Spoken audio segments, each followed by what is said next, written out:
bem com vocês? Terça-feira, dia do nosso bate-papo sobre o universo infantil. E hoje o nosso tema é não. Não na medida certa. Vamos falar um pouquinho sobre isso? Vem comigo. Bom, quando os nossos filhos são pequenos, bebês ainda, basicamente a nossa função como pais é dar muito carinho e é prover as necessidades básicas da criança, né? Xixi, cocô, fome, sono, interagir com a criança. Mas conforme eles vão crescendo, a nossa participação na vida deles vai se tornando mais complexa, né? Quando a criança começa a adquirir mobilidade, movimentos, engatinhar, ficar de pezinho, as coisas começam a mudar. Porque antes, quando você colocava ele sentadinho ali e ele ficava, né? Você não tinha que se preocupar muito com o que ele estava colocando na boca, com o que ele estava mexendo, porque era você que dava os brinquedos para ele. No máximo ele ia se virar, ou ele ia ficar balançando as perninhas, os bracinhos. Mas a partir do momento que começou a engatinhar, andar, adquirir um pouco de liberdade, nós começamos a ter que observar o que ele faz, aonde vai, aonde mexe, se é perigoso, e entramos num outro patamar, né, que é o da educação. Apesar de eu achar que desde bebezinha a gente já tá fazendo isso, né, mas aqui é um outro patamar mesmo, no sentido do que pode ou não pode, do que fazer. Porque a cada não que a gente passa a dizer agora, né, diante de não abre esse armário, não pega essa bolsa, não mexe nesse vaso, estamos deixando ou não que eles tenham novas experiências e aprendizados. Com o passar do tempo, eles vão crescendo e os seus filhos vão se frustrar com algumas situações. Afinal, isso é natural mesmo. Um presente que não ganhou, um lugar que não deu para ir, algo que não deu para comprar e assim vai, né? A criança pode não gostar. E mesmo que seja sofrido pra gente ver o nosso filho chateado, bravo, triste, não dizer não e satisfazer todas as vontades também não é um bom caminho. Também é a partir dos nãos que os pais ensinam aos filhos os limites, educando a lidar com as contrariedades que surgem ao longo da nossa vida. E é importante, nesse processo, a gente observar algumas atitudes nossas, né? Como, por exemplo, controlar o seu tom de voz e o seu olhar.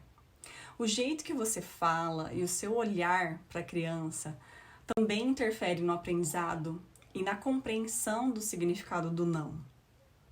O tom de voz não necessariamente precisa ser negativo, alto, bravo. O seu filho precisa estar disponível, calmo para ouvir o que você tem a dizer, né? Então, por isso os pais precisam estar e demonstrarem estar calmos.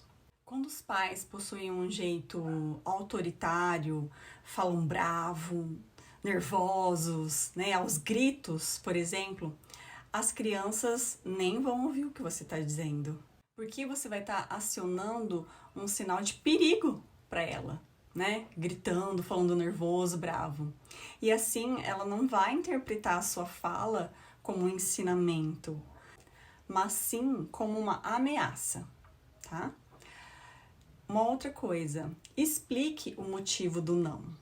Muitas vezes a criança não entende porque em determinado ato ela está sendo repreendida. E aí ela vai fazer de novo e de novo o que fez, até conseguir acertar ou conseguir o que quer. Por isso, explique seus motivos, mas sempre respeitando e adequando o seu discurso à faixa etária da criança. E tem outra coisa, até uns 3 anos e meio, 4, é difícil para a criança entender os motivos do não, porque ela não pode, né? Ela ainda está desenvolvendo esse controle inibitório. Então, sim, você vai repetir muitas vezes, tá? Evite discursos muito longos, frases muito complexas, complicadas, podem não fazer efeito naquele momento que a criança está chateada. Ela pode não entender nada, na verdade. Espere ela se acalmar para conversar. Use uma linguagem simples e direta, sem muitos sermões. Uma dica é você tentar reformular o não. Como assim?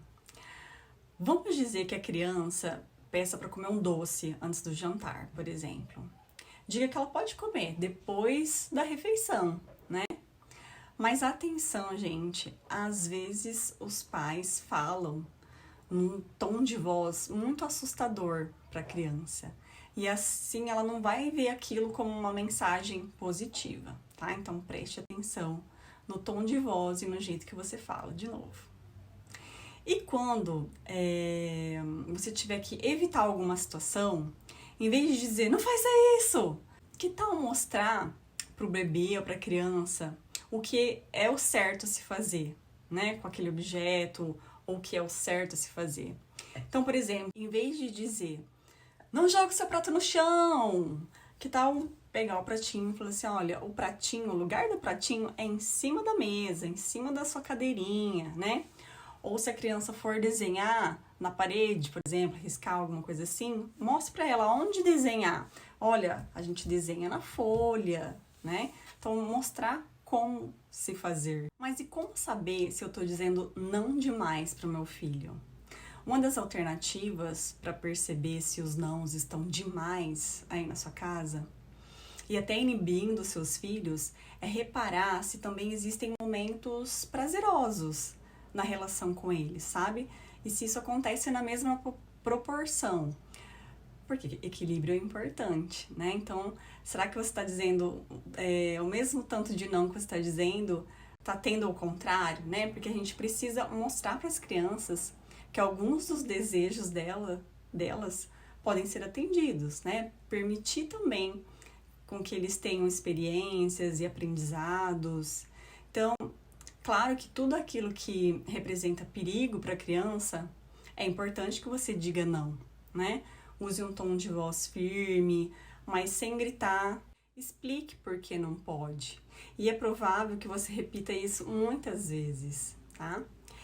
E por fim, elogie com os bons comportamentos, as boas atitudes, né? Elogiar o bom comportamento é uma forma de valorizar o seu filho. Dessa forma, a gente trabalha a autoestima da criança, estimula a vontade dela em repetir os acertos. E por mais desagradável que seja ouvir um não, né? Nós adultos, a gente ainda não gosta de ouvir muito não, né?